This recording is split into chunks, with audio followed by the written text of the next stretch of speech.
Hey guys, I'm George. Welcome back to my YouTube channel.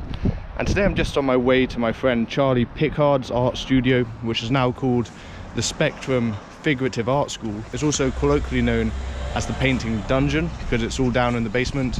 But I know he's got big plans for the place. And today I'm going to be painting a portrait from life. And yeah, just on the way, it's just down the street, and going to be doing an Alla Prima portrait, so it's all going to get done in one day. And if you're interested in doing figure painting or some portrait painting from life, then I will tag the Google location to this video. And if he's got an Instagram for the school by the time I post this video, I'll tag that as well. So I'm excited to be doing some painting from life. Using my palette knife, I'm placing my paints onto my palette. I've stored my paints from my last painting session into an airtight container. This allows me to reuse the paint the next day or a few days later, as oil paint takes quite a while to dry, so I don't like to throw away paint that I can use again. And on my palette I'm using titanium white, cadmium yellow, yellow ochre, raw umber, cadmium red, alizarin crimson, permanent green and ultramarine blue. I'm painting on a gesso primed panel that I've toned to a neutral grey.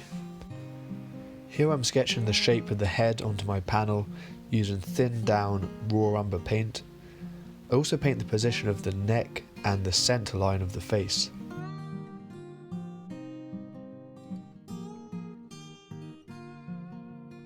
I then sketch in the brow line, which is also known as the T structure. From here I now place a line for the bottom of the nose, and I'm now placing a line for the hairline. In general, the face can be divided into 3 even thirds, from the bottom of the hairline to the chin.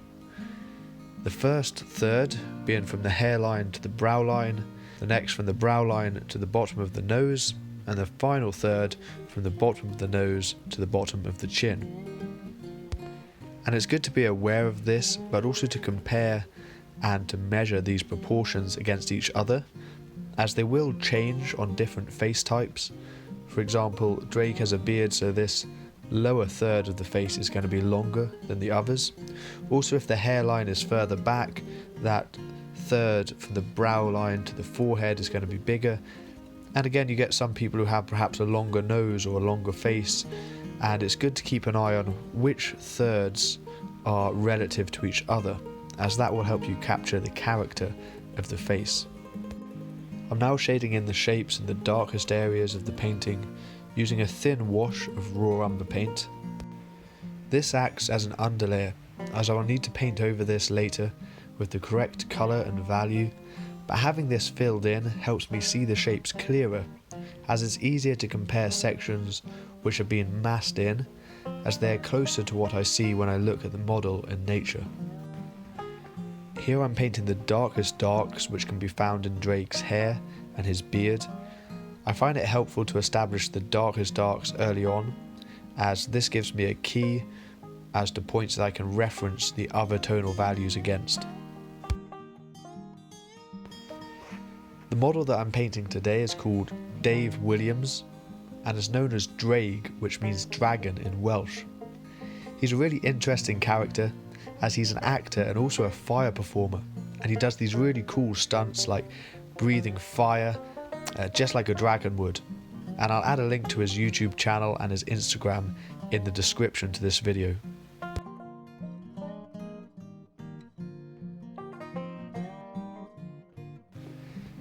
Now that I've sketched in the main features and the shadows in place, I'm now painting in the accurate colours and values using colour mixes that I've mixed on my palette.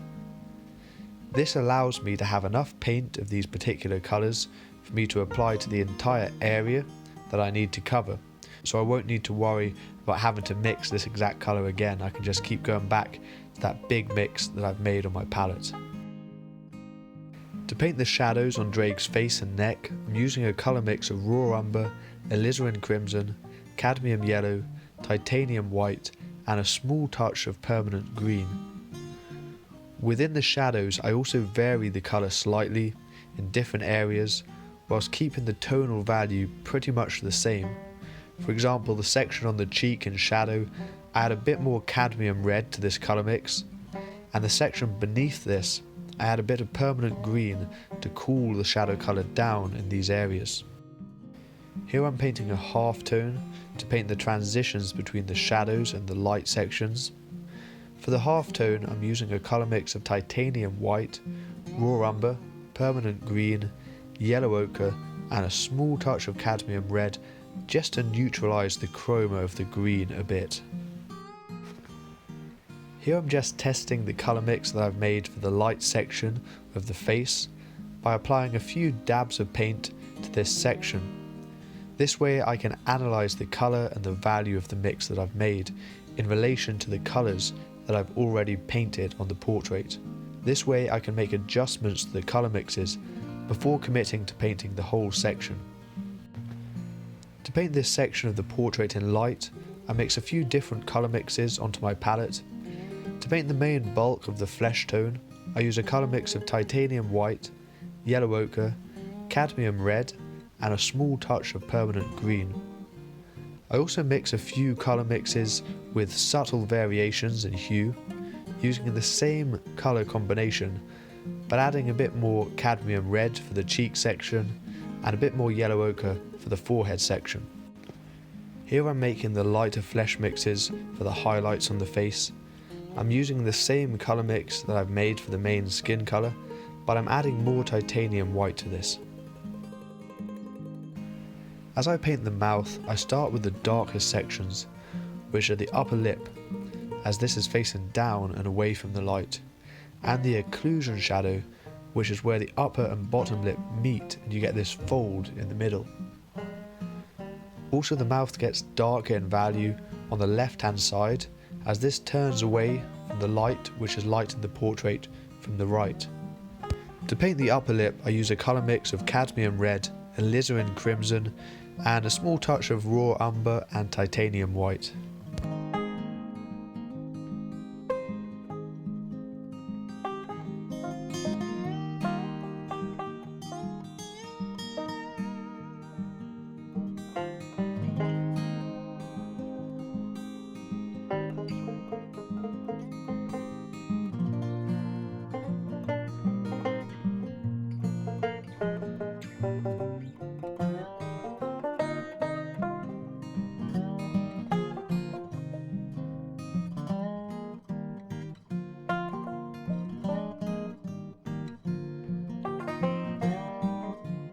Before I paint the details in the eyes, I focus on creating a realistic sense of form for the eye socket.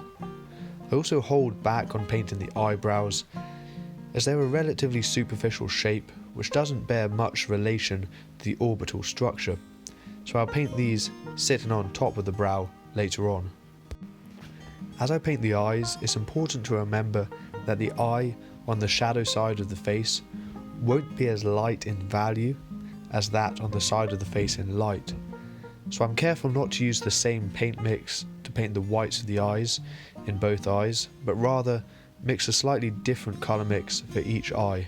Also, I don't use pure white to paint the whites of the eyes, even with the eye in light, so I grey down my white so that I can save the pure white just for the specular highlight which I paint on top, giving the eye a more spherical and three-dimensional appearance, as well as conveying that shiny, slightly wet surface of the eyeball.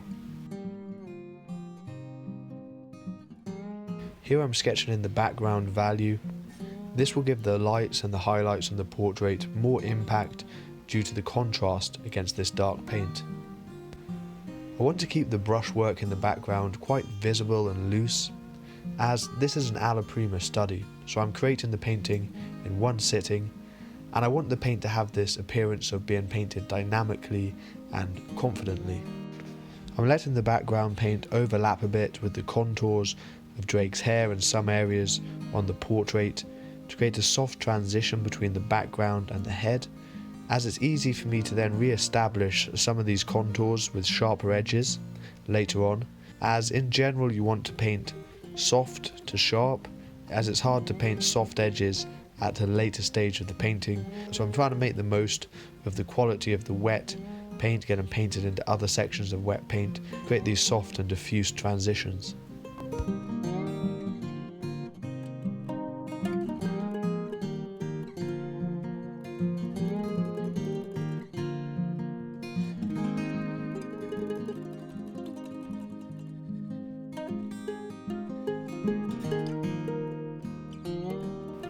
Here I'm going in with a paint mix which is pretty much pure titanium white, and I'm just adding a few small dabs of this light paint for the specular highlights on the bridge of the nose, the point of the nose, and in the white of the eye, and also that small specular highlight on the iris of the eye as well.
As I want to keep this painting mostly as a head study, I'm not going to paint in Ddraig's shirt, as I want to leave some areas unfinished.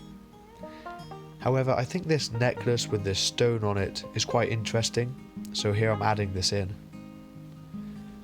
Often when I look back on my photos or videos of my Alla Prima portraits, I normally reach a stage in the process that looks quite cool and immediate and has a feeling that I really like. And then I have a tendency to take this a bit further, and I sometimes lose some of the qualities that I liked in the less finished work. So with this one, I've decided to stop when I feel I've reached this stage and leave it slightly unfinished. If you enjoyed this video, please do give me a thumbs up and share the video with your friends. And if you haven't already, please do hit that subscribe button to subscribe to my channel. You can also follow me on Instagram at George Frederick Thomas. Thanks for watching, and I'll see you in the next video.